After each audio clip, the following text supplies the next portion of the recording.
전쟁은 하나님이 주관하신다라는 제목으로 은혜를 나누려고 합니다. 오늘 이야기의 전체적인 스토리는 북이스라엘의 여호람 왕과 남유다의 여호사밧 왕이 동맹을 해서 모압과 전쟁하는 이야기를 담고 있습니다. 우리가 전쟁의 이야기를 통해서 은혜 받기가 참 쉽지 않습니다. 특별히 이스라엘 역사는 뭔가 찜찜한 면이 있어요. 한 서사가 해피엔딩으로 마무리되는가 싶다가도 그 자손이 타락해서 무너지기도 하고 선과 악이 불분명할 때도 있습니다. 구약 성경의 어떤 것은 여호와 보시기에 악하다고 판단을 하지만 어떤 부분에서는 우리가 볼 때 용납하기 어려운 이야기일지라도 옳은 것인가 그른 것인가 직접적으로 판단하지 않습니다. 그냥 스토리로 무던하게 풀어내고 옳고 그름은 우리가 알아서 판단하게 하시는 것도 있죠. 오늘 이야기도 최종적으로 보면 하나님이 이것이 선했다, 글렀다 라고 말하지 않아요. 생각해보면 이 성경의 이야기만 그럴까요? 우리의 인생사를 살다 보면 대부분이 이 모호한 영역들일 때가 많이 있습니다. 나쁜 놈 같은데 따지고 보면 나 같아도 그러는 경우들도 있어요. 써니라는 영화가 있습니다. 근데 그 영화에서 젊었을 적에 노동운동을 한 청년이 자라서 근로기준법을 어겨서 재판장에 서는 장면이 나옵니다. 군대에서 이등병 때 고생할 때는 고참들이 다 짐승처럼 보이는데 막상 그 고생 다 이겨내고 고참이 되면 고생 없이 누리려고 하는 신병들이 불만이게 됩니다. 자기도 짓는 허물이요 남이 지으면 밉상인 법입니다. 죄 많은 이 세상 하나님께서 옳고 그름 분명하게 선언하시고 쓸어버리면 딱 좋을 것 같은데 그렇게 하면요 내가 그 심판의 대상이 안 되리라는 법이 없어요. 그래서 하나님은 모함 가운데 계실 때가 있습니다. 그 모함은 무슨 의미냐? 기다리고 기다리신다는 것이죠. 오늘 전쟁의 이야기는 승리도 아니고 패배도 아니고 참으로 난해하게 마무리가 되는 말씀입니다. 이스라엘과 유다의 입장에서 보면 이스라엘이 승리한 이야기처럼 보이지만 모압의 입장에서 이걸 읽어보면요 모압의 승리의 이야기로 볼 수 있어요. 그래서 이 이야기는 옴니버스식으로 단편적으로 보시면 안 되고 긴 역사 속에서 보아야 되는 이야기입니다. 이때 결말이 안 된 게 추후 어떻게 하나님이 결말을 맺으시느냐 그것까지 봐야 돼요. 그러니까 여기서는 모호한 게 맞아요. 모압은 바벨론에 의해서 멸망당했거든요. 근데 그것을 유다도 바벨론에 의해서 멸망을 당했죠. 그러니까 그때 매듭 지어지는 것을 지금 여기서 매듭 지으려니까 안 되는 거예요. 그리고 축구 경기할 때 우리나라 편을 들듯이 이스라엘 이겨라 이렇게 읽으셔도 안 됩니다. 메시지 자체를 보아야 해석되는 말씀입니다. 우리가 성경 읽을 때 너무 쉽게 이스라엘 편, 이방 편 이렇게 읽으면 막히는 경우가 왕왕 있습니다. 결국 오늘 말씀은 하나님이 미워하시는 인신제사를 드린 그모스에게 인신제사를 드린 모압 왕의 선택에 이스라엘 백성이 물러나는 이야기로 마무리가 돼요. 어떻게 돼야지 깔끔하죠? 인신제사 드리는 그 모압 왕 죽어야지 하나님의 백성에 의해서 죽어야지 마땅한데 인신제사 드리는 그 그모스 왕에게 제사 드리는 모압 왕의 이스라엘이 도망가는 이야기예요. 이걸 어떻게 은혜 받아야 할까? 그래서요 오늘은 은혜 받지 마시고 정보로 두시고 수용하시고 나중에 이것이 어떻게 연결이 될지 그냥 참조로 듣는다 생각하시면 좋을 것 같습니다. 오늘 말씀의 배경은 다음과 같습니다. 엘리야와 대립했었던 그 악했던 아합 왕 때 북이스라엘은 하나님이 미워하시고 증오하시는 것과는 별개로 경제적으로는 전성기에 이르렀던 시기도 했습니다. 국가적으로도 강했어요. 그러니 주변 왕들이 이 이스라엘에게 굴복해요. 모압 왕도 그 중에 한 명이었습니다. 그래서 북이스라엘 아합 왕에게 조공을 보냈던 시기였습니다. 그러니 이제 아합 왕이 죽고 이제 아들 여호람 왕이 즉위했을 때 아직 정치적 입지가 그다지 탄탄하지 않던 시기에 그것을 이용해 모압 왕이 이스라엘을 배반하기 시작했습니다. 그때는요 북이스라엘과 남유다 사이가 꽤 괜찮았던 시기라 서로 이제 자녀들을 이제 정략 결혼을 맺고 동맹을 맺었던 시기이기도 했습니다. 참고로 당시에 그 여호람 왕 시기의 남유다의 왕은 여호사밧 왕이었는데 하나님께서 이 사건만은 제외하고는 다윗의 길로 행하며 율법책을 유다의 여러 도시에 가르쳤던 선한 8명의 왕 중 한 명이었어요. 아사 왕에 이어서 여호사밧 왕이 선한 왕이었어요. 그러니까 사실 이 이야기는 여호람 왕이 선해서 하나님이 돌보신 얘기가 아니라 여호사밧 왕을 보았기 때문에 하나님이 이렇게 당하지 않게 하신 이야기이기도 한 겁니다. 이스라엘 유다 동맹군은 모압을 치러 올라갔습니다. 지름길인 에돔의 광야로 가기로 지혜를 짰습니다. 그런데 생각보다 그 광야 땅이 더 척박한 것입니다. 그 환경에 싸우기도 전에 군인들이 이제 물이 떨어져 죽기 일보 직전의 상황이 왔습니다. 그러니 이 왕들이 하나님을 찾습니다. 여호와의 선지자에게 물어야겠다. 이것을 어떻게 해야 되느냐. 엘리사를 찾아갑니다. 그러나 엘리사가 여호람 왕과 감정이 좋을 리가 있겠습니까? 그 아버지 아합 왕 때 자기 스승이 얼마나 대적하고 싸웠는데, 스승 엘리야가 아합 왕 때 그렇게 박해를 받았는데 그 아들이 자신을 찾아오니까 내가 당신과 아무 상관이 없지만 선했던 여호사밧 왕의 얼굴을 보고 주님의 뜻을 묻겠노라 한 것입니다. 하나님의 뜻이 그러니까 임합니다. 그러니까 하나님은 어떻게 말씀을 하시냐. 너희 골짜기에 저수지를 파라. 내가 비와 바람을 보내지 않고 거기 골짜기에 그 저수지에 물이 차는 것을 내 눈으로 보게 하리라. 그리고 이것은 여호와 보시기에 지극히 작은 거라. 더 나아가 나는 모압 사람도 당신의 손에 넘기겠다. 이 말을 순종해서 저수지를 팠어요. 그러니까 다음날 아침이 되니까 에돔 땅에서 물이 흘러 들어와 그 팠던 저수지가 물로 가득 차게 되었습니다. 그래서 다행히 이제 군인들에게 물을 먹이고 있는데 모압 쪽에서는 또 다른 하나님의 일하심이 있었습니다. 아침에 물이 찼는데 그래서 햇빛에 비춰서 피와 같이 붉게 보이는 거예요.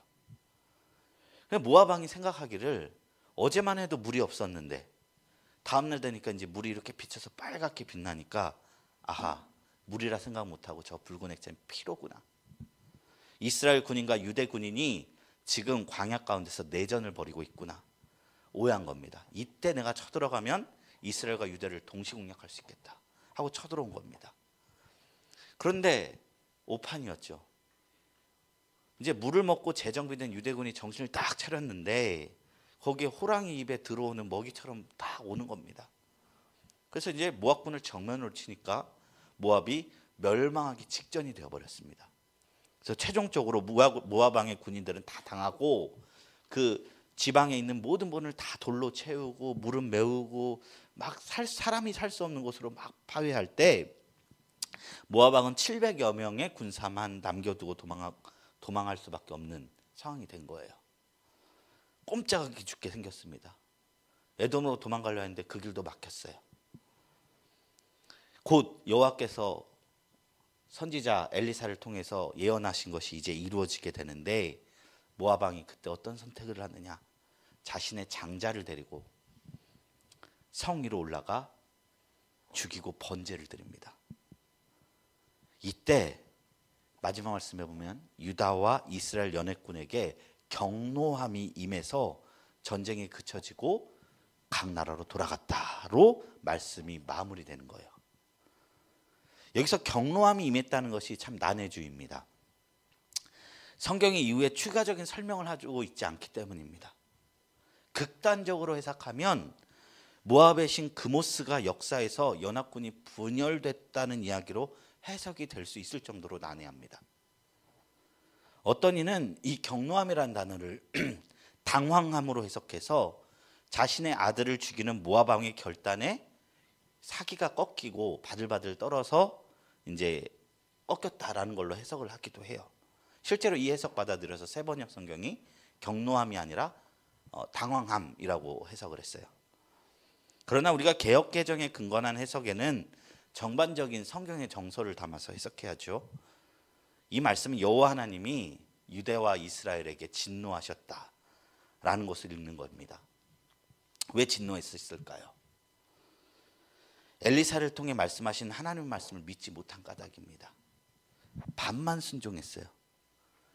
순종한 건 뭐예요? 구덩이 파라. 자기 살려고 그건 순종했어요. 근데 멸망시키고 하나님 나라를 세워라. 그건 못했어요. 왜 못했죠? 이방 신을 섬기는 그 결의를 보고 못했다는 겁니다. 자신의 자녀를 가감없이 자신이 믿는 신에게 드리는 장면을 보고 더 나아가지 못한 것이죠. 그래서 결국에는 유대 불신에, 그 연합군의 불신에 하나님이 경노하셨다라고 나타난 것으로 해석하기도 합니다. 이런 장면이 또 어디 있나요? 사울 왕의 불신에도 있죠. 사울 왕이 아말렉 족속 진멸하라 했을 때 안 했잖아요. 그런 식으로 이제 좀 해석을 한다는 것이죠. 더 긴 호흡으로 보자면 역사 속에서 모압을 무너뜨리는 왕조가 바벨론인데, 바벨론이 유다 또한 무너짐으로써 모압과 유다 모두 이 이야기에서 하나님 앞에 모두 심판받아야 할 대상임을 나타낸 것이라 볼 수도 있어요. 유다는 선하고 모압은 악하고가 아니라 그것을 담았다라고 해석할 수도 있습니다. 그러나 어떤 해석을 사용하더라도 찜찜한 부분이 있어요. 왜냐하면 성경이 그것을 분명하게 이야기하고 있지 않기 때문입니다. 그럴 때 난해주는 그저 난해주로 남겨두는 것도 필요합니다. 모든 것을 다 해석해야만 신앙에 대한 완전한 지식에 다다르는 것이 아닙니다. 성경 원고의 제1원칙은 해석이 되는 것만 해석하라는 거예요. 그래도 구원에 이르는 지식이 충분하다는 거예요. 난해주는요, 때로는 인생이 좀 차야만 깨달아질 수 있는 영역도 있고요. 말씀에 대한 전반적인 이해가 되면 굳이 해석하지 않아도 이런 의미겠구나 느껴질 수도 있기 때문입니다. 그래서 오늘 말씀에서 우리가 그럼에도 불구하고 확실히 교훈을 얻을 수 있는 부분을 주로 나누려고 합니다. 첫 번째 오늘 말씀은 질문하고 있습니다. 엘리사가 하나님을 신뢰하지 않은 이스라엘 왕 여호람에게도 하나님의 말씀을 들려주시는 이유는 무엇입니까? 14절에 보면 유다 왕 여호사밧 때문입니다. 유다 왕 여호사밧은 그의 아버지이자 악한 왕이었던 아사와는 달리 여호와 앞에서 정직하게 행했던 왕이었습니다. 아사 왕 또한 이제 갈려요. 어느 곳에서는 선한 왕, 어느 곳에서는 악한 왕. 그래도 이제 여호와 앞에서 정직하게 행했던 왕으로 평가받고 있습니다. 물론 완전하지 못했습니다. 우상 숭배의 중심이었던 산당을 완전히 폐하지 못했다. 이게 열왕기상 22장 43절에 나오거든요. 그리고 북이스라엘의 악한 왕 아합을 도와 하나님의 진노를 산 것이 오늘 이야기거든요. 이 두 가지 흠을 제외하고는 다윗의 길을 따라서 주님의 말씀대로 행하려고 노력했던 왕이었기도 합니다. 그래서 하나님은 여호사밧의 선행을 기억하시고 그를 선대하셔서 이 모압 왕의 전쟁에서 진멸당하지 않고 나름의 승리를 겪게 하셨다는 것이죠. 근데 하나님께서 알려주신 전술이 무엇이었느냐? 그가 이르러 여호와의 말씀이 이 골짜기의 개천을 많이 파라 하셨나이다. 골짜기의 개천을 파는 일이다. 그러니까 저수지 파라는 것이죠. 하나님은 이스라엘 군대로 하여금 도랑을 파괴하셨어요. 바람도 비도 없이 물이 가득 차는 초자연적인 현상을 내가 보여주겠노라 말씀하셨어요. 이처럼 능치 못하심이 없으신 하나님은 근데 한 가지 사명을 주셨어요. 왜? 개천은 직접 만들지 않았는가? 이스라엘 군대로 하여금 파괴하였을까? 하나님의 궁극적인 목적은 전쟁의 승리가 아니라 하나님을 알고 하나님께 순종하는 백성이 되게 하시는 것이 되기 위함입니다. 하나님은 사람을 통해서 주님의 일을 나타내십니다. 그 앞에서 가장 중요한 게 순종입니다. 자신의 구역 사역에 동참시키를 원하시며 그를 위해 우리가 순종하며 실천하는 믿음을 갖게 하십니다. 우리 중에 하나님을 초역사적으로 믿은 사람은 얼마 없어요. 대부분 그냥 어렸을 적에 크리스마스 때 아무것도 아닌 것 같은 선생님들의 봉사, 전도 그런 것을 통해서 예수를 알게 되죠. 우리가 하는 사역의 본질은 그냥 도랑을 파는 거예요. 변화는 하나님이 하세요. 물을 채우는 건 하나님이 하시지만 우리는 도랑을 파고 하나님의 일하심을 소망하는 것이죠.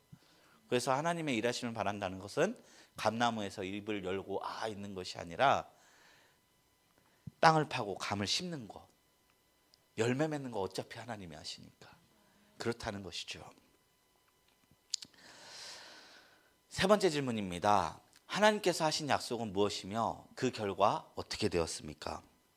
17절에 여호와께서 이르시기를 너희가 바람도 보지 못하고 비도 보지 못하되 이 골짜기에 물이 가득하여 너희와 너희 가축과 짐승이 마시리라 하셨나이다. 20절 말씀, 아침이 되어 소제 드릴 때에, 이게 상번제, 매일 아침에 드리는 예배를 드릴 때에 물이 에돔 쪽에서부터 흘러와 그 땅에 가득하였더라.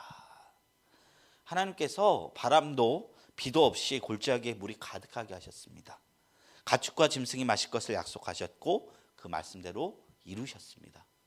우리가 해야 할 것을 하면 하나님은 하나님께서 해야 하실 일을 행하십니다. 하나님께서는 초자연적으로 개천의 물을 채우실 것을 약속하셨고 그 약속을 그대로 이루심으로 하나님의 신실하심을 나타내셨습니다. 하나님은 약속의 말씀을 반드시 지키시는 분이십니다. 이 역사를 통해 이스라엘은 하나님의 함께 하심과 하나님이 주실 승리에 대한 확신을 얻게 되었다는 것입니다. 이처럼 우리가 하나님을 의지할 때 하나님은 역사를 나타내사 우리 마음을 굳건하게 하시며 용기와 믿음을 허락하시는 줄로 믿습니다.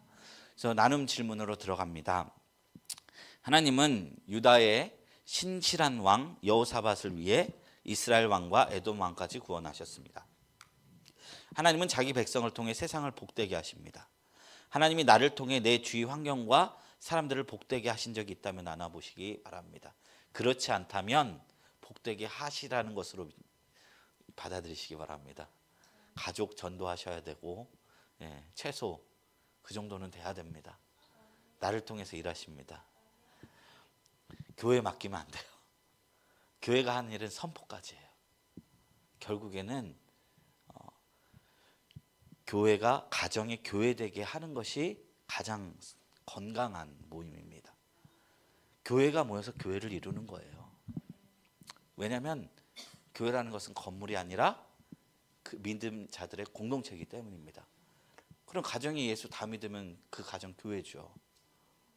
그냥 여긴 예배당인 것이고요.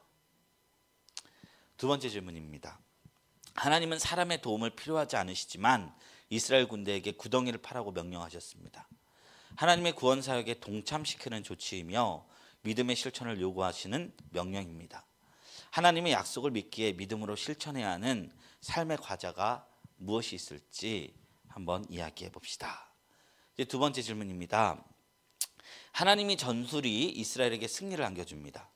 모압 군대는 개천의 물을 보고 어떤 판단을 내립니까? 22절 23절 말씀에 아까 말씀드렸듯이 해가 물에 비침으로 맞은편 물이 붉었으므로 피로 오해하고 이스라엘 연합군이 서로 죽였다고 판단했습니다. 이것은 어떤 착시 현상이었을 거예요. 이런 현상은 모압 군대가 이스라엘 연합군 안에 내분이 일어났다는 착각을 불러일으켰습니다. 밤새 바람도 비도 없었기에 그게 고여있는 게 액체가 물이라고 생각할 수가 없었던 것이죠. 평소에 세 나라가 서로에게 적대적이었다는 것을 생각했을 때 어떻게 보면은 당연한 추론입니다. 모압 왕 지혜로웠던 것 같아요. 그러니까 이 지혜가 하나님으로부터 온 지혜가 아니었을 뿐 어떤 판단이나 이런 쪽에서는 이게 약삭 빨랐던 것처럼 보이죠. 그래서 이스라엘은 쳐들어왔습니다. 이스라엘은 방심한 모압 군대를 어떻게 공격했는가? 그냥 쳐들어오는 거 그냥 그대로 맞받아쳤을 뿐이에요. 그러니까 하나님이 승리하게 하셨다는 것이죠. 그러니까 하나님이 승리하게 하실 때는 놀라운 게 뭐냐면 생각보다 순리적이다는 겁니다. 아둥바둥 안 되는 거 되게 하려고 그렇게 하는 게 아니라 그저 그냥 하나님이 되게 하심을 그대로 은혜로 받아들이면서 걷는 거예요. 그래서 물 들어올 때 노젓는다, 이거 표현이 정말 하나님이 일하실 때 우리의 모습과 같은 것 같아요. 노 안 저어도 앞으로 가죠, 물이 들어오면. 그런데 노 젓는 사람은 착각해요. 내가 노를 저었기 때문에 앞으로 빨리 가고 있는 것이다. 실상 역풍을 맞이하면 그 사람이 아무리 이렇게 한다 한들 뒤로 빠지는 거죠. 어쨌든 하나님의 도우심으로 모압 군대를 쳐서 거의 섬멸했고 성읍들을 초토화할 수 있었습니다. 그러나 그것이 끝이 아니었습니다. 결국에는 이스라엘 백성은 마지막까지 이제 승리치 못했어요. 왜 그랬느냐? 아까 말씀드렸듯이 그 모압 왕이 자신의 자녀를 인신제사로 드리는 그랬기 때문이에요. 성경에서 인신제사에 대한 거는 분명한 반대가 있습니다. 하나님이 가증하다 했고요. 또한 아브라함의 예를 보시면 하나님은 이삭을 바치라고 했었을 때 고대 근동에서는 그게 당연했던 거예요. 신을 향한 그 섬김의 최정상의 믿음이 자식을 드리는 그 믿음이었거든요. 하나님이 근데 그거를 용납하셨습니까?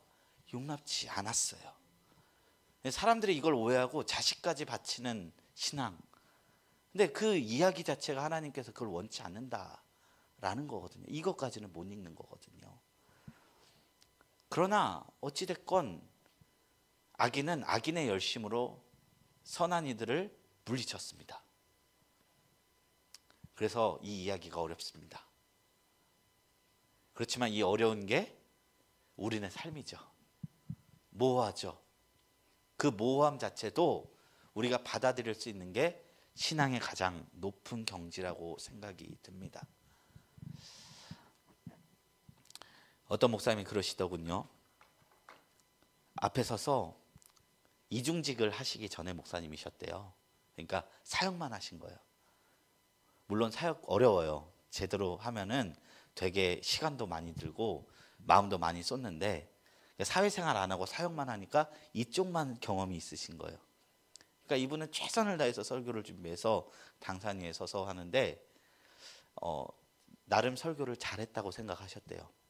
그러다 나중에 이중직을 가고 세상에서 텐트, 사도 바울처럼 텐트를 치고 주말에는 설교를 준비하고 하는데 어느 순간 자기 설교가 이렇게 느껴졌대요. 물이 갈라지라 외쳤더니 홍해가 딱 갈라졌더라. 내가 이러고 있더라. 내가 물이 갈라지라 한들 물이 안 갈라지는데 내가 여기서 어떤 말을 한들 선포지 실상 성도의 삶을 담아내지 못하는데 그러니까 모호함, 길을 잃었다는 거예요. 진리를 전해야 되는데 진리를 말하려니까 나도 동의가 안 돼요. 왜? 근데 일 안 했을 땐 몰랐대요. 일을 하니까 알겠대요. 그리고 계속 그것을 담고 어느 순간 소화해서 말할 수 있게 되더라. 이런 말씀을 하시더랍니다. 비록 이스라엘 백성이 하나님의 말씀을 완벽하게 듣고 모압 군대를 쫓아내지 못했지만 그 자체로 의미가 있습니다. 우리의 신앙은요, 딱 아브라함이 갈 길을 알려준 것처럼 알려주고 텐트 나와서 밤하늘 보라하고 보게 하고 그런 일은 하루 이틀이고 17년을 기다림의 연속일 때가 많아요. 그래서 길 잃고 하가를 통해서 이스마엘 낳기도 하고 이런 자충우돌일 때가 많이 있습니다. 그러나 그것이 신앙입니다. 그 가운데서도 하나님 만나는 것이 신앙입니다. 그러니까 오늘 말씀을 통해서 이 모호함을 그대로 안고 그래도 종국에 승리하게 하실 하나님께 믿음으로 반응하는 저와 여러분들이 되기를 주님의 이름으로 축원합니다. 우리 시간 말씀을 생각하시며 기도하겠습니다. 오늘 말씀을 통해서 하나님 우리 삶 속에 승리도 아니고 패배도 아니고 모호함만이 많은 이런 상황들이 많이 있나이다. 하나님 그렇지만 이 가운데서 보이지 않고 들리지 않음에도 하나님이 우리의 삶 속에 역사하시고 동행하신 줄을 우리는 성경을 통해서 알고 있습니다. 함께 하신 하나님을 바라보며 믿음의 여정에서 승리하게 하여 주시옵소서. 또한 이 시간 우리 마음속에 수많은 기도 제목들이 있습니다. 이 기도 제목들을 다 아뢰오니 주님 응답하여 주시고 들어주시고 이 시간 주님이 주시는 성령의 평강이 가득히 하여 주시옵소서. 우리 이것을 위해서 주여 삼창하시고 기도하며 나갑니다. 주여